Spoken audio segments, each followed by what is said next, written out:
ليه تستخدم جوجل شيتس ما تستخدمش اكسل؟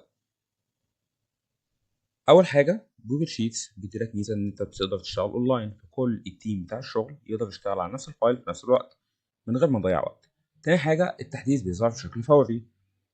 تالت حاجه ان مفيش نسخ كتير هتلخبطنا، مش حاجه اقول لك ابعت لي النسخه اللي بعتها لك امبارح واول امبارح ونقعد نتلخبط، هي نسخه واحده موجوده اونلاين.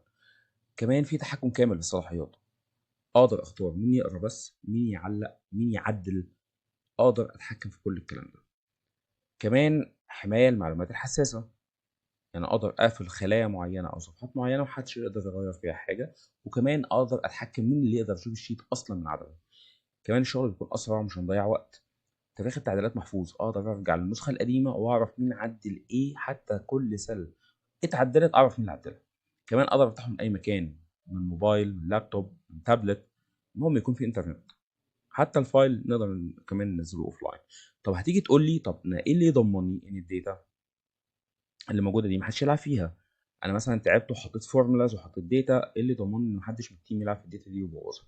هقول لك دلوقتي ازاي تقدر تحمي الفايل او تحمي رينج معين او تحمي فورمولاز معينه في الشيت بشكل سهل وبسيط. اول حاجه زي ما احنا شايفين هنلاقي قدامنا جدول فيه بيانات زي ما احنا شايفين قاعدين نمسح في الداتا، وده اللي ممكن يحصل لما التيم يشتغل عليه. عايزين نعمل بروتكت للشيت، دلوقتي بنعمل بروتكت. هيظهر لنا ان انا اقدر بروتكت الشيت ولا رينج. هنختار الاول شيت وسيب بيرميشن، انا كده اخترت انا بس اللي اقدر اعدل، محدش يقدر في التيم يعدل.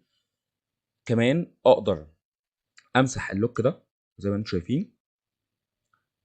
طب انا ممكن دلوقتي اقفل نفس الشيت بس اسيب عدد معين من السيلز ما تتقفلش، واختارها واحدد مين يقدر برضو يعدل. طب انا عايز اقفل زي ما انتم شايفين هنا بختار دلوقتي الرينج اللي يتقفل. فانا مثلا هسيب العناوين محدش يقدر يمسحها، واسيب السيلز اللي تحت الناس تقدر تعدل فيها وتضيف وتمسح وهكذا. هنا اقدر كمان اعمل كاستم ان انا احدد عدد معين من اليوزرز، مثلا مدير، رئيس قسم معين هو اللي يقدر يعدل، مش كل الناس تقدر تعدل. برضو هنا انا بمسح اللوك كده، رجعت الشيت اللي هو العادي. طب انا دلوقتي عايز اقفل رينج معين، يعني مثلا انا عايز احمي الرينج بتاع البرايس محدش يغير في اي حاجه. هقف عليه كليك يمين بروتكت رينج وبختاره.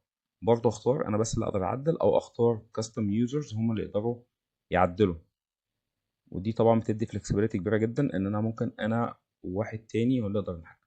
اذا عجبك الفيديو اعمل لايك وسبسكرايب.